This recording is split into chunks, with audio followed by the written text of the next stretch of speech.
Hello students, welcome back to the third session of debt collection letters, which is there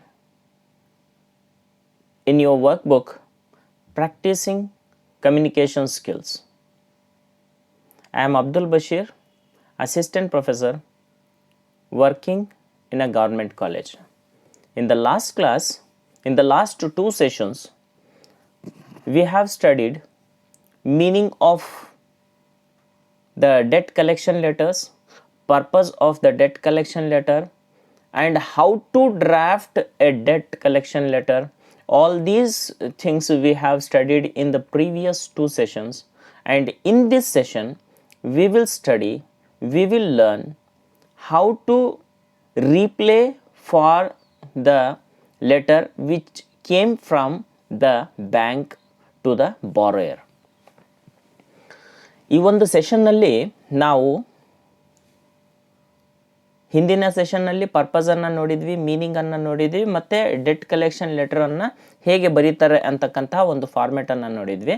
ಆದರೆ ಈ ಒಂದು ಸೆಷನ್ನಲ್ಲಿ ಒಂದು bank ಸಾಲಗಾರನಿಗೆ ಒಂದು ಲೆಟ್ರನ್ನು ಹಾಕಿದಾಗ ಆ ಸಾಲಗಾರ ಬ್ಯಾಂಕಿಗೆ ಯಾವ ರೀತಿ ಪ್ರತ್ಯುತ್ತರ ಕೊಡಬೇಕು ಅಂತಕ್ಕಂತಹ ಆ ಲೆಟರ್, ಅದಕ್ಕೆ ಏನಂತ ಹೇಳ್ತಾರೆ ಅಂತ ಹೇಳಿದರೆ replying for the debt collection letter ಅಂಥೇಳಿ ನಾವು ಅದನ್ನು ಹೇಳ್ತೀವಿ. Drafting reply for debt collection letter ಅಂದರೆ ಒಂದು ಬ್ಯಾಂಕ್ ಸಾಲಗಾರನಿಗೆ ಒಂದು ಲೆಟ್ರನ್ನು ಬರೆದಿರುತ್ತೆ. ಅದು ಕಾನೂನಾತ್ಮಕವಾಗಿರಬಹುದು, ಯಾವ ರೀತಿ ಲೆಟ್ರ್, ತುಂಬ ಲ್ಯಾಂಗ್ವೇಜ್ ಆಗಿರಬಹುದು, ಯಾವುದೇ ಒಂದು ಲೀಗಲ್ ಆ್ಯಕ್ಷನ್ ಬಗ್ಗೆ ಆಗಿರಬಹುದು, ಆ ರೀತಿ ಇರ್ತಕ್ಕಂತಹ ಲೆಟ್ರನ್ನು ಆ ಸಾಲಗಾರನಿಗೆ ಬರೆದಾಗ ಅವರೂ ಕೂಡ ಅದೇ ರೀತಿಯಾದಂತಹ ಲೆಟ್ರನ್ನು ಬರಿಬೇಕು, ಭಾಳ ಯೋಚನೆ ಮಾಡಿ ಬರಿಬೇಕು, ಅಥವಾ ಒಂದು ಲೀಗಲ್ ಅಡ್ವೈಸರ್ ಅಥವಾ ಒಬ್ಬ ಆ ಲೆಟ್ರ್ ಬರೀತಕ್ಕಂತಹ ಎಕ್ಸ್ಪರ್ಟನ್ನ ಹತ್ರ ಆ ಲೆಟ್ರಿಗೆ ರೀಪ್ಲೇ ಮಾಡಬೇಕಾಗುತ್ತೆ ಅಂತಕ್ಕಂಥದ್ದನ್ನು ಆ ಲೆಟ್ರನ್ನು ನಾವು how to draft reply for debt collection letter ಅಂತಕ್ಕಂಥದ್ದನ್ನು ಈ ಒಂದು ಸೆಷನಲ್ಲಿ ನೋಡೋಣ. Debt collection letter is a serious type of business letter, one that warns the borrower from starting legal action ಅಂತ. ಮೊದಲನೇ ಲೀಗಲ್ ಆ್ಯಕ್ಷನನ್ನು ತೊಗೋತೀವಿ, ನೀವು ಸಾಲವನ್ನು ಕಟ್ಟಿಲ್ಲ ಅಂತ ಹೇಳಿದರೆ ಅಂಥೇಳಿ ಒಂದು ಏನು ಲೆಟ್ರನ್ನು ಕಳಿಸಿರ್ತಾರೆ. It may be sent by firm or creditor or their lawyer. ಅದು ಯಾರು ಬ್ಯಾಂಕ್ ಕಳಿಸಿರ್ಬೋದು ಅಥವಾ ಅವರ ಲಾಯರನ್ನು ಕಳಿಸಿರ್ಬೋದು, ಅದಕ್ಕೆ ಉತ್ತರವನ್ನು ನೀಡಬೇಕಾಗಿರುತ್ತೆ. Debt collection letter includes reminders and request for payments or warning. ಬ್ಯಾಂಕಿನವರು ಪೇಮೆಂಟ್ ಮಾಡಿ ಅಥವಾ ಅದನ್ನು ರೀಪ್ಲೇ ಮಾಡಿ ಅಂಥೇಳಿ ವಾರ್ನ್ ಮಾಡಿರ್ತಾರೆ. The borrower shall check the following. ನಾವು ಏನು ಆ ಲೆಟ್ರ್ ಬಂದ ತಕ್ಷಣ ನಾವು ಏನು ಚೆಕ್ ಮಾಡಬೇಕು ಅಂತ ಹೇಳಿದ್ರೆ ಅದರೊಳಗೆ ಎಷ್ಟು ಅಮೌಂಟನ್ನು ಅವ್ರು ಮೆನ್ಷನ್ ಮಾಡಿದ್ದಾರೆ, ನಾನು ಅಷ್ಟೇ ಸಾಲ ಕೊಡ್ಬೇಕಾ. ಫಾರ್ ಎಕ್ಸಾಂಪಲ್, ನೀವು ಯಾವುದೇ ಒಂದು ಬ್ಯಾಂಕಿಗೆ 1.5 ಲಕ್ಷ ಅಥವಾ 1,45,000 ರೂಪಾಯಿ ನೀವು ಅವರಿಗೆ ಸಾಲವನ್ನು ಕೊಡಬೇಕಾಗಿರುತ್ತೆ, ಸಾಲವನ್ನು ಇನ್ನೂ ಪಾವತಿ ಮಾಡಬೇಕಾಗಿರುತ್ತೆ. ಆದರೆ ಅದರೊಳಗೆ ಅಷ್ಟೇ ಬರೆದಿದ್ದಾರಾ ಅಮೌಂಟ್ ಅಥವಾ ಇನ್ನೂ ಜಾಸ್ತಿ ಬರೆದಿದ್ದಾರಾ ಅಂತಕ್ಕಂಥದ್ದನ್ನು first ನೋಡ್ಕೋಬೇಕಾಗುತ್ತೆ. Whether you have to see whether the mentioned amount is correct or not. First you have to check that. Why the firm thinks your firm owes them money. The deadline offers for payment. ಯಾವಾಗ ದುಡ್ಡನ್ನು ಕಟ್ಟೋದಕ್ಕೆ ಕೊನೆಯ date ಯಾವಾಗ ಕೊಟ್ಟಿದ್ದಾರೆ. Warning such as launching court action if the amount is not paid. ನಾವು ಮತ್ತೆ ಏನು ನೋಡಬೇಕಾಗಿದೆ ಅಂತ ಹೇಳಿದ್ರೆ ಅದನ್ನು ಕಟ್ಟಿಲ್ಲ, ಆ ಸಮಯದಲ್ಲಿ ಕಟ್ಟಿಲ್ಲ ಅಂತ ಹೇಳಿದ್ರೆ ಅದರ ಪರಿಣಾಮ ಏನಾಗುತ್ತೆ ಅಂತಕ್ಕಂಥ ಅಂಶವನ್ನು ಅವ್ರು ಏನು ಹೇಳಿದ್ದಾರೆ ಅಂತಕ್ಕಂಥದ್ದನ್ನು ನೋಡಬೇಕಾಗುತ್ತೆ. We have to see what warning they have mentioned there, whether they will take the case to the court or what we have to see in that letter.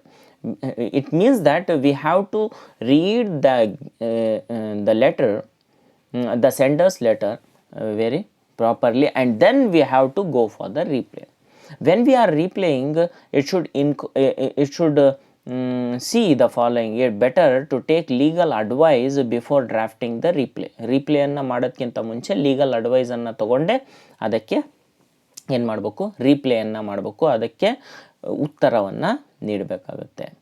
ಏನು ನೀವು ಉತ್ತರ ಕೊಡ್ತೀರಿ? ಅಕಸ್ಮಾತ್ ನೀವು 1,45,000 ನೀವು ಹಣ ಕೊಡಬೇಕು, ಆದರೆ ಅವ್ರು ಏನು ಮಾಡಿರ್ತಾರೆ 1,80,000 ಕೊಡಬೇಕು ನೀವು ಹಣ ಅಂಥೇಳಿ ಮೆನ್ಷನ್ ಮಾಡಿರ್ತಾರೆ.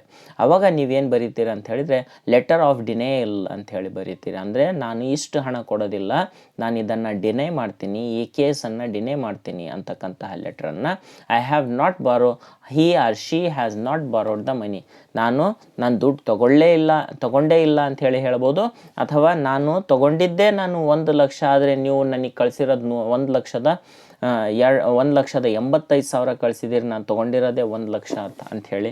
ಅಥವಾ ನಾನು ತೊಗೊಂಡಿರೋದು 1,00,000, ನೀವು ನನಗೆ ಏನು ನೋಟಿಸ್ ಕಳಿಸಿರೋದ್ರಲ್ಲಿ ಆ ನೋಟಿಸಲ್ಲಿ 10,00,000 ಅಂಥೇಳಿ ಮೆನ್ಷನ್ ಆಗಿದೆ ಅಂಥೇಳಿ ನೀವು ಡಿನೇ ಮಾಡಬಹುದು. ಆದರೆ ಈ ಲೆಟರ್ ಆಫ್ ಡಿನೇಯಲ್ ತುಂಬ ಬೇಗ ಮಾಡಬೇಕಾಗುತ್ತೆ. It should be done as quick as possible ಅಂಥೇಳಿ ಹೇಳ್ತಾರೆ. And clarification or information, seeking information, ಮತ್ತು ನೀವು ಅದರ ಬಗ್ಗೆ ಆ ಲೆಟ್ರ್ ಬಂದ ನಂತರ ಅದರ ಬಗ್ಗೆ ಇನ್ನೂ ಮಾಹಿತಿ ಬೇಕಾದರೆ ನೀವು ಅದಕ್ಕೆ ಲೆಟ್ರನ್ನು ಬರೆದುಬಿಟ್ಟು ಇನ್ನೂ ಮಾಹಿತಿಯನ್ನು ಪಡ್ಕೋಬೋದು. ಯಾವಾಗ ಪಡೆದಿದ್ದೆ, ಎಷ್ಟಾಗಿತ್ತು, ಸಾಲದ ಮೊತ್ತ ಎಷ್ಟು ಕಟ್ಟಾಗಿದೆ, ಎಷ್ಟು ಕಂತನ್ನು ಕಟ್ಟಿದ್ದೀನಿ, ಆ ಎಲ್ಲ ಮಾಹಿತಿಯನ್ನು, if you want more information about your loan premiums, you can take it from the bank. Clarification or more information, you can write that letter also in the replay. And the third one is negotiation or payment. The firm can accept it owes the amount and offer to pay a lump sum payment or installments. ಅದಕ್ಕೆ ಮತ್ತೊಂದು ಮೂರನೇ ಥರ ಯಾವ ರೀತಿ ಅದನ್ನು replay ಮಾಡ್ಬೋದು ನೀವು ಅಂತ ಹೇಳಿದರೆ, ನಾನು ಇಷ್ಟನ್ನು ಸಾಲ ತೊಗೊಂಡಿದ್ದೆ, ನಾನು ಒಂದೇ ಬಾರಿಗೆ ಕಟ್ತೀನಿ, ಅಥವಾ ನನಗೆ ಇಷ್ಟು ಇನ್ಸ್ಟಾಲ್ಮೆಂಟನ್ನು ಕೊಡಿ, ಇದೇ ಸಮಯದಲ್ಲಿ ನಾವು ಕಟ್ತೀನಿ ಅಂಥೇಳಿ ಕೂಡ ನಾವು ಅಲ್ಲಿ ಸಮಯ ತಗೋಬಹುದು. And then arbitration or mediation ಅಂಥೇಳಿ ಹೇಳ್ತೀವಿ. The firm can also choose for mediation of court to resolve the dispute. ಆದರೆ ನೀವು ಏನಾದರೂ ಇಲ್ಲ, ಈ ಸಾಲದ ಮೊತ್ತಕ್ಕೆ ಈ ಕೇಸನ್ನು ನಾನು ಕೋರ್ಟಿಗೆ ಹೋಗಿ ನಾನು ಈ ಕೇಸನ್ನು ಸಾಲ್ವ್ ಮಾಡ್ಕೋತೀನಿ ಅನ್ನೋದಾದರೆ ನೀವು ಆ ರೀತಿ ನೀವು ಕೋರ್ಟಿಗೆ ಡೈರೆಕ್ಟಾಗಿ ಹೋಗ್ಬೋದಾಗಿದೆ ಅಂತಕ್ಕಂಥದ್ದನ್ನು. ಈ ರೀತಿ there are 4 kinds of letters which you can write in the reply. Whatever is drafted in the response could be used as proof against the writer. Hence, the draft shall be written with expert advice. ಯಾವುದೇ ಕಾರಣಕ್ಕೂ ಒಂದು ಬ್ಯಾಂಕಿಗೆ ನೀವು ಉತ್ತರವನ್ನು ಕೊಡ್ತಾ ಇದ್ದೀರಿ ಅಂತ ಹೇಳಿದರೆ ಅದನ್ನು ಅವರು ಪ್ರೂಫ್ ಆಗಿ ಇಟ್ಕೋತಾರೆ, ಅದನ್ನು ಅವರು ಸಾಕ್ಷಿಯಾಗಿ ಅವರು ಕೋರ್ಟಿಗೆ ತೊಗೊಂಡು ಹೋಗ್ಬೋದು. ಹಾಗಾಗಿ ಎಕ್ಸ್ಪರ್ಟಿನ ಅಡ್ವೈಸ್ ಇಲ್ಲದ ಹಾಗೆ, without expert advice you should not write a reply to the banks. They may use that as witness in the courts and respond promptly before stipulated time.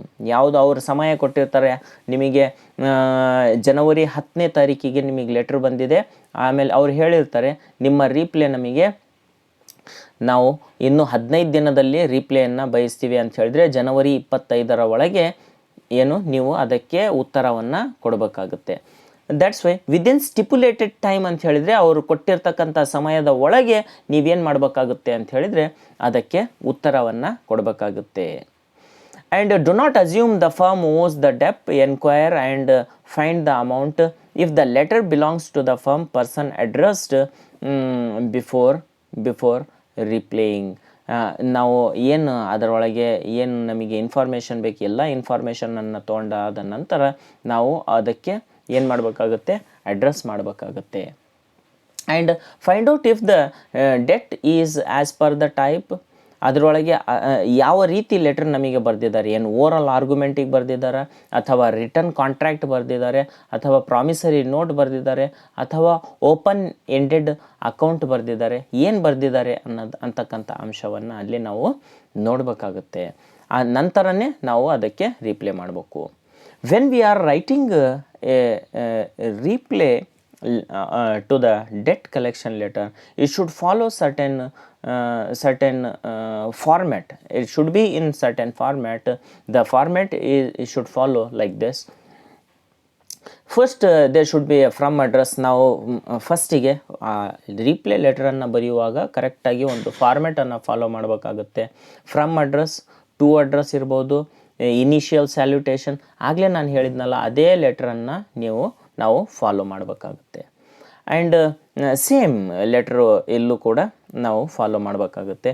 If you have any doubt in this regard, once again I request you to follow these references. Hope you all enjoyed all the 3 sessions of debt collection letters. Hope you all have understood. Thanks for your patient listening. Thank you one and all.